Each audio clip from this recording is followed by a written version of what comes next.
Hi everyone, this is Bindu and I welcome you all on my YouTube channel. So आज की video में हम discuss करने वाले हैं DSSB TGT नेचुरल साइंस का प्रीवियस पेपर। और इससे पहले हम 50 क्वेश्चंस डिस्कस कर चुके हैं और आज की वीडियो में हम नेक्स्ट 10 क्वेश्चंस और डिस्कस करेंगे। सो मैं आपको बता दूं कि DSSB TGT नेचुरल साइंस में जो पार्ट 2 आता है वो हमारा सब्जेक्टिव रहता है। सब्जेक्ट के क्वेश्चंस उसमें पूछे जाते हैं। सो 90 क्वेश्चंस आपके सब्जेक्ट के रिलेटेड होते हैं और जो 10 क्वेश्चंस हैं वो टीचिंग मेथडोलॉजी के होते हैं। सो 100 मार्क्स का आपका पार्ट 2 देखने को मिलता है और 100 मार्क्स का ही आपका पार्ट 1 होता है। सो पार्ट 1 आपका बेसिकली जीएस हो गई, मैथ्स, रीजनिंग, हिंदी, इंग्लिश, ये सब हमें देखने को मिलता है और पार्ट 2 हमारा सब्जेक्टिव रहता है। सो 90 क्वेश्चंस हमारे सब्जेक्ट से रिलेटेड आते हैं और 10 मार्क्स की हमारी टीचिंग मेथोडोलॉजी के क्वेश्चंस देखने को मिलते हैं। सो हम 50 क्वेश्चंस डिस्कस कर चुके हैं और आज की वीडियो में हम नेक्स्ट 10 क्वेश्चंस डिस्कस करने वाले हैं। सो अगर आप नए व्यूवर हैं, फर्स्ट टाइम मेरी वीडियोस देख रहे हैं, देन आप चैनल को सब्सक्राइब कर सकते हैं, लाइक कर सकते हैं और शेयर कर सकते हैं। सो चलिए आज की वीडियो शुरू करते हैं और देखते हैं हमारा फर्स्ट क्वेश्चन क्या है। So our first question is which of the following carry out cellular respiration and are called power house of the cell.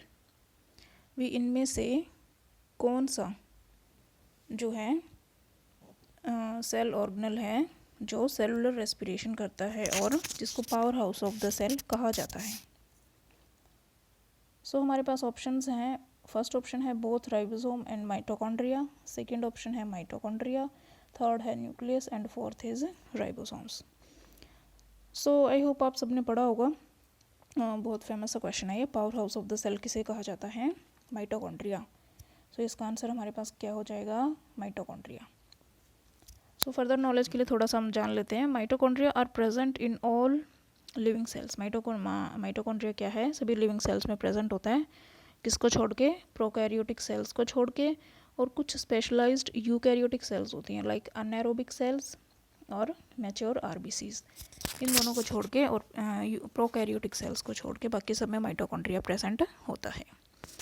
ये एक मेम्ब्रेन बाउंड सेल ऑर्गेनल है और जो क्या करता है, सेलुलर रेस्पिरेशन जो है इसका इम्पोर्टेंट फंक्शन है। एटीपी प्रोडक्शन में ये हेल्प करता है, एटीपी प्रोड्यूस करता है ये। So that's why mitochondria is also known as power house of the cell. Now move to the next question. So our next question is myopia can be caused due to, first है excessive curvature of eye lens and second है elongation of eyeball। भी myopia किसकी वजह से होता है? excessive curvature of eye lens, दूसरा है elongation of eyeball। choose the correct code। first option है neither one nor two, second है only one but not two, third है only two but not one, fourth है either one or two। One या to कोई भी हो सकता है दोनों में से। सो जो मायोपिया है वो हमारा होता है दोनों की ही वजह से, कोई भी एक रीज़न हो सकता है। Excessive curvature of eye lens और सेकंड है elongation of eye ball. So either one और टू कोई भी हो सकता है इनमें से मायोपिया का रीज़न। सो मायोपिया बेसिकली होता क्या है? मायोपिया इसका दूसरा नाम है नियर साइटेडनेस। मायोपिया में क्या होता है कि हमें जो नज़दीक की चीज़ें हैं वो तो हमें क्लियर नज़र आती हैं, बट जो दूर की चीज़ें हैं वो हमें क्लियर नज़र नहीं आती। सो मायोपिया को नियर साइटेडनेस भी बोल देते हैं या फिर शॉर्ट साइटेडनेस भी बोल देते हैं। सो ये किसकी वजह से होता है? जब कॉर्निया या फिर लेंस क्या हो जाए, too curved for the length of the eye ball और एलोंगेशन ऑफ आई बॉल, जो हमारा आई का साइज़ है वो क्या हो जाए, एलोंगेट हो जाए, या फिर जो क्या है आई लेंस है वो एक्सेसिव कर्वेचर उसका हो जाए। इस वजह से क्या होता है, उसकी वजह से फिर फोकल लेंथ चेंज हो जाएगी आई लेंस की और उसकी वजह से फिर क्या होगा, मायोपिया होगा। So this is the basic reason कि मायोपिया क्यों होता है। और इस क्वेश्चन का हमारा आंसर क्या है? आइदर वन और टू, इनमें से कोई भी रीज़न हो सकता है। Now move to the next question. Where are the reflex arcs form in our body? Reflex arcs हमारी बॉडी में कहाँ बनती हैं? सो सबसे पहले हमें ये पता होना चाहिए कि रिफ्लेक्स आर्क होती क्या है। तो चलिए पहले वही जान लेते हैं। एक हमने रिफ्लेक्स एक्शन वर्ड सुना होगा बहुत बार कि रिफ्लेक्स एक्शन क्या होता है। इनवॉलेंट्री रिएक्शंस होते हैं ना कई, जिन पे हमारा कंट्रोल नहीं होता, लाइक ब्लिंकिंग ऑफ आई, या फिर हमारे जैसे एकदम से मोमबत्ती के ऊपर हाथ रखते हैं तो जब हमें आग से फील होती है तो एकदम से हम हाथ हटा लेते हैं।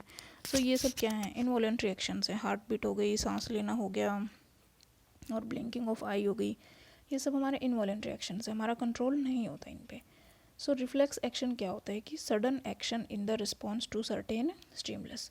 कोई स्टिमुलस होगा और उसके रिस्पॉन्स में हम क्या करेंगे, सडनली एक्ट करेंगे। जैसे मोमबत्ती है, उसके ऊपर हम हाथ रखते हैं तो मोमबत्ती क्या हो गई, स्टिमुलस हो गई, और हमें क्या होता है, हमारा हाथ जलता है तो एकदम से हम क्या करते हैं, अपना हाथ हटा लेते हैं, तो हमने सडन रिस्पॉन्स किया ना उसके अकॉर्डिंग। सो ये होता है रिफ्लेक्स एक्शन।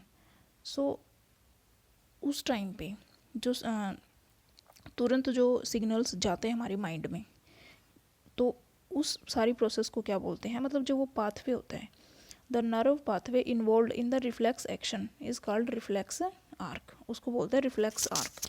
जो पाथ सिग्नल्स ने फॉलो किया माइंड तक जाने में फिर वापस आने में, उस पाथ को बोलते हैं रिफ्लेक्स आर्क। इस पाथ में क्या क्या इन्वॉल्व होता है, एक तो सेंसरी नर्व इन्वॉल्व होती है, सबसे पहले हमें सेंस मिली ना, हाथ जैसे हमने हाथ रखा था तो सेंसरी नर्व होगी, फिर मोटर नर्व होगी विद सिनेप्स, एक होती है हमारी रिले नर्व। सो जो सेंसरी न्यूरॉन्स होते हैं वो हमारे सिग्नल्स को कैरी करेंगे, कहाँ से, रिसेप्टर ऑर्गन से। जैसे हमने मोमबत्ती पे हाथ रखा तो हमारा हाथ क्या हो गया, रिसेप्टर ऑर्गन हो गया ना, वो कहाँ सिग्नल भेजेगा, स्पाइनल कॉर्ड में, जहाँ पे आर्क बनती है। सो आर्क कहाँ बनती है, हमारी स्पाइनल कॉर्ड में बनती है। सो ये इस क्वेश्चन का आंसर हो गया हमारा, where are the reflex arc form in our body. So its answer is spinal cord. Hope आपको क्लियर हो गया होगा रिफ्लेक्स आर्क क्या होती है, रिफ्लेक्स एक्शन क्या होते हैं। सो नेक्स्ट क्वेश्चन चलिए देख लेते हैं, विच of the following phenomena convert nitrogen into oxides of nitrogen. इनमें से कौन सी फिनोमेना है जो नाइट्रोजन को नाइट्रोजन के ऑक्साइड्स में कन्वर्ट कर देती है। सो फर्स्ट ऑप्शन हमारे पास है lightning, then snowing, then raining, then green house effect. So ये जो पेपर कटिंग है मैंने आपकी एनसीईआरटी की बुक से ही उठाई हुई है, वही हमारा मेन रहता है। सो ये क्या कहता है, ड्यूरिंग लाइटनिंग, देखो ध्यान से पढ़ो लाइन को, during lightning the high temperature and pressure created in the air convert nitrogen into oxides of nitrogen. Lightning के दौरान जो हाई टेम्परेचर और प्रेशर क्रिएट होता है एयर में, वो नाइट्रोजन को किस में कन्वर्ट कर देता है, ऑक्साइड्स ऑफ नाइट्रोजन। और फिर वो ऑक्साइड्स वाटर में डिसॉल्व हो जाते हैं और फिर नाइट्रिक और नाइट्रस एसिड बनाते हैं और फिर हमारे पृथ्वी पे गिर जाते हैं बारिश के साथ। सो इसका आंसर क्या होगा हमारा, लाइटनिंग। लाइटनिंग के दौरान क्या होता है कि नाइट्रोजन किस में कन्वर्ट हो जाती है, ऑक्साइड्स ऑफ नाइट्रोजन। सो आप देख पा रहे होंगे कि हमारे एनसीईआरटी बहुत ही ज़्यादा इंपॉर्टेंट है पढ़नी, हमारा बेस वही है, क्लास 9th की एनसीईआरटी की कटिंग है ये आपकी।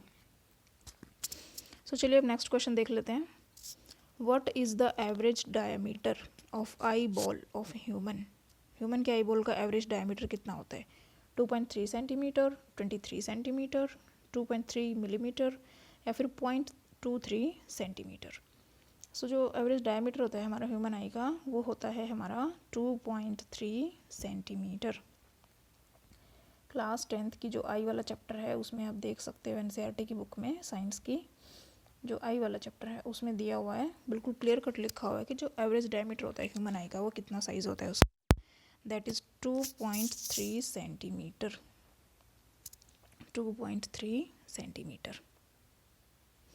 चलिए अब नेक्स्ट क्वेश्चन देख लेते हैं, gustatory receptor present in hand, nose, eye या फिर टंग। गस्टेटरी रिसेप्टर्स कहाँ प्रेजेंट होते हैं। सो सबसे पहले हमें ये पता होना चाहिए कि जो गस्टेटरी रिसेप्टर्स होते हैं वो क्या होते हैं। So gustatory receptors comprise of all the receptors related to taste. जो रिसेप्टर्स टेस्ट से रिलेटेड हो वो होते हैं हमारे gustatory receptors and are present on the tongue. Basically taste हमें कैसे आएगा, टंग से ही तो आता है। So that are present on tongue. So gustatory receptors कहाँ प्रेजेंट होंगे, हमारा ऑप्शन क्या हो जाएगा, फोर्थ वन, टंग। इसके साथ ही एक और चीज़ मैं आपको बता दूँ, एक होता है all factory receptors. All factory receptors किससे रिलेटेड होंगे, वो हमारे रिलेटेड होंगे नोस्ट्रिल्स से, जो स्मेल को डिटेक्ट करे वो होंगे हमारे ऑल फैक्ट्री रिसेप्टर्स, और जो टेस्ट को बताए वो हमारे होंगे गस्टेटरी रिसेप्टर्स। सो स्मेल मतलब नोज़ हो गया। अगर यहाँ पे आ जाता ऑल फैक्ट्री रिसेप्टर्स, देन हमारा आंसर क्या हो जाता, नोज़। चलिए नेक्स्ट क्वेश्चन अब देख लेते हैं। The carbohydrates which are not used immediately in plants are stored in which form. जो कार्बोहाइड्रेट होती है जो प्लांट सडनली यूज़ नहीं कर पाते, वो किस फॉर्म में प्लांट्स में स्टोर होती है? प्रोटीन, ग्लाइकोजन, स्टार्च या फिर रफेज। सो ये हमारी स्टोर होती है स्टार्च की फॉर्म में। Option number C is correct one. जो कार्बोहाइड्रेट प्लांट्स इमीडिएटली यूज़ नहीं कर पाते, वो प्लांट्स में किस फॉर्म में स्टोर होती है? स्टार्च की फॉर्म में। Now move to the next question. Which of the following is present in prokaryotic cell. Prokaryotic cell में इनमें से कौन प्रेजेंट होता है? साइटोप्लाज्म, एंडोप्लाज्मिक रेटिकुलम जिसको हम शॉर्टली ER भी बोल देते हैं, क्लोरोप्लास्ट या फिर लाइसोसोम। सो प्रोकैरियोटिक सेल में क्या प्रेजेंट होता है? सो सबसे पहले हमें बेसिकली प्रोकैरियोटिक सेल और यूकैरियोटिक सेल में डिफरेंस पता होना चाहिए।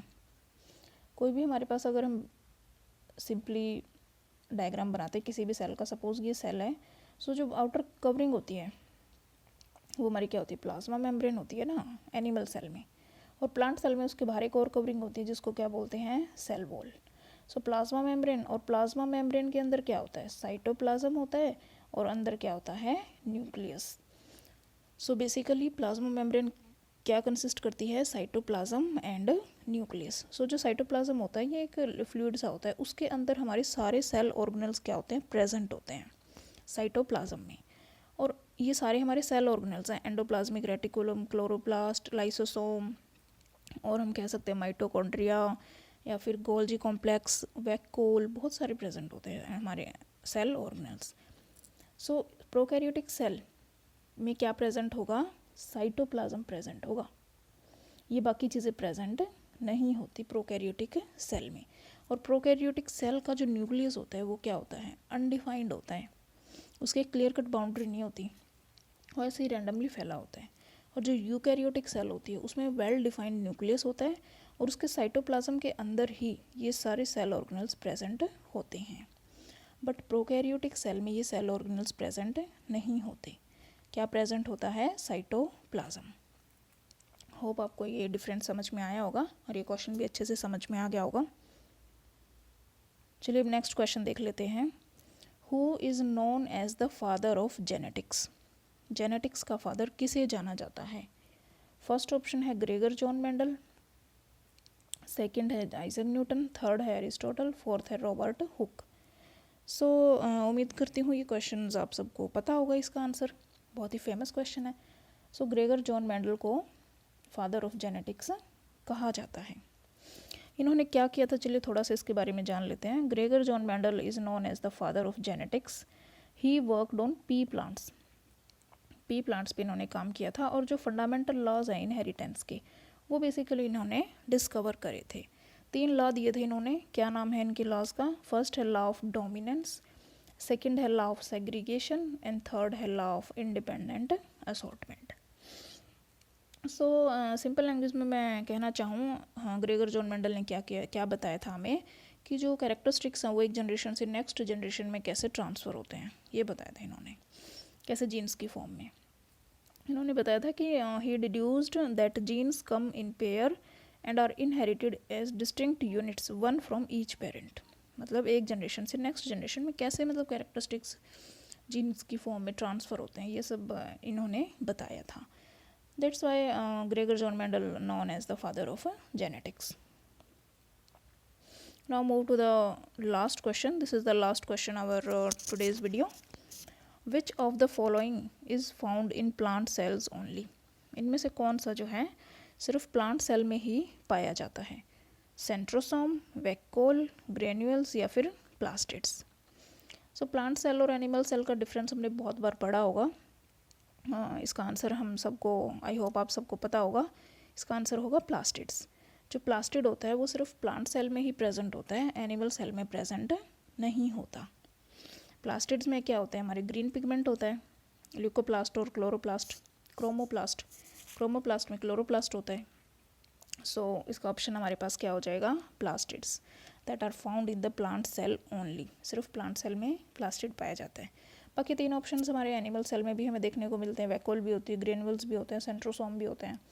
वैक्यूल्स बेसिकली स्मॉल साइज़ में देखने को मिल जाती है हमें एनिमल सेल में, और प्लांट सेल में क्या होती है, वो लार्ज साइज़ में होती है, बिकॉज वो चीज़ों को स्टोर करने में प्लांट्स की हेल्प करती है वैक्यूल। सो ये थे हमारे आज के कुछ 10 क्वेश्चंस। आई होप आपको अच्छे से समझ आए होंगे, और उम्मीद है कि साल SSSB की वैकेंसीज़ देखने को मिले हमें। सो आप अभी से अपनी प्रेपरेशन शुरू कर दो, और लास्ट ईयर के जितने भी क्वेश्चंस हैं सबसे पहले आप उनको देखो किस तरीके से क्वेश्चंस पूछे गए थे, और उसी तरीके से आप अपनी तैयारी शुरू करो। सो हम ऐसे ही प्रीवियस पेपर्स के क्वेश्चंस डिस्कस करते रहेंगे। 60 क्वेश्चंस हमने डिस्कस कर लिए, प्लेलिस्ट बना रखी है मैंने, आप चाहे तो पिछले क्वेश्चंस भी देख सकते हो, और ऐसे ही आगे आने वाली वीडियोस में हम और क्वेश्चंस डिस्कस करते रहेंगे। सो आप बने रहें और अपने काम को लेके कंसिस्टेंट रहें। अब अपनी तैयारी अभी से शुरू करेंगे तब जाके आपकी बहुत ही अच्छी तैयारी होगी, क्योंकि DSSB का कुछ नहीं पता, अनसर्टेन है, कभी भी वैकेंसीज़ निकाल देगा, और फिर हमें मुश्किल से हार्डली 6 महीने मुश्किल से हमें टाइम मिलेगा तैयारी का। सो आप इतना मत सोचो कि वैकेंसीज़ कब आएंगी तब तैयारी करेंगे, ये वो नहीं। आप अभी से अपनी तैयारी थोड़ा थोड़ा पढ़ना शुरू कर दो।